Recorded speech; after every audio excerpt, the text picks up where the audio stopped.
Okay, so what if Ebenezer Scrooge wasn't just a miser? What if he was a fossil fuel tycoon? That's the idea at the heart of the story we're digging into today. It's a classic tale, totally reimagined, and it really forces us to look at corporate responsibility in our climate era. So yeah, let's get right into it. Wow. I mean, that single line right there, it just says it all, doesn't it? Let the earth take care of itself, I take care of profits. That is the central conflict, right there, in black and white. Profit versus the planet. It's such a powerful, uncompromising way to kick things off, and really sets the stage for everything that's about to happen. All right, so before the ghosts show up, we've really got to understand this man and the world he's created.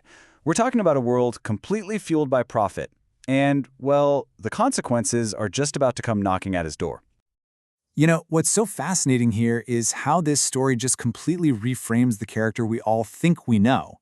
This isn't the old Scrooge counting coins in a dusty office. No, he's been totally reimagined as this modern titan of industry, an architect, if you will, of the entire fossil-fueled world. He's more than just one guy. He's basically a symbol for an entire industrial mindset. And the story paints this really vivid, almost suffocating picture of what this world looks like. You got this smog-thick city, a yellow sky, the air is literally shimmering with heat, and it's December. And right in the middle of all of it, you have Scrooge, just completely unmoved by all this clear evidence that the world is in crisis. To him, it's all just humbug. Okay, so this is where the story we know takes a huge, dramatic turn. This isn't just about one guy's soul anymore. Oh no. The haunting is a direct confrontation with the environmental, the social fallout of his entire life's work. We're talking about a reckoning on a planetary scale. And the way the story structures this whole thing is just brilliant. It's all built around those 3 ghostly visits. You can see how it's laid out here. Each spirit's visit builds on the one before it, taking Scrooge on this journey from the origins of the problem to the crisis we're in right now, and then, finally, to the ultimate consequences of all his choices. So the Ghost of Energy Past, it doesn't just show Scrooge some sappy, sentimental Christmas memory. No, it takes him back to a critical turning point, a moment in time where the science was already clear, where all the warnings about carbon were being shouted from the rooftops. But as the ghost says, he and his entire industry chose profit over restraint. And that's key. This isn't just a personal mistake. It's a huge, systemic choice with deep roots in the past. All right, let's jump to the present and see the ripple effect of that one choice. The second ghost comes along and gives Scrooge this devastating global tour of the here and now. And this is so important. We're not talking about abstract problems happening somewhere far away.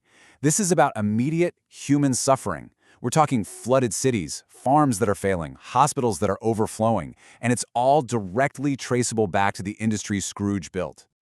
The most crucial point the second spirit makes comes with this absolutely chilling warning. From beneath its cloak, it reveals 2 figures. But it's not just ignorance and want like in the original. It's ignorance and indifference. And that's the real gut punch here. It's indifference, that act of knowing something is wrong but not caring, of seeing the problem but just refusing to act. That's what the story frames as the ultimate world-ending danger. And that brings us to the climax. The final, silent ghost. The ghost of energy yet to come. Now, it doesn't just show Scrooge his own lonely grave. It does something much bigger. It presents him, and really all of us, with 2 completely different futures for the entire planet. It forces him to confront the true legacy of doing nothing. Just look at this. It really lays out the 2 paths so clearly. On the one hand, you have the future of indifference, and it's bleak. A world of total collapse, cities underwater, governments falling apart, and his own tombstone calling him the architect of collapse. Oof. But then, look at the other side. It shows that a different future, a fragile but hopeful one, is still possible.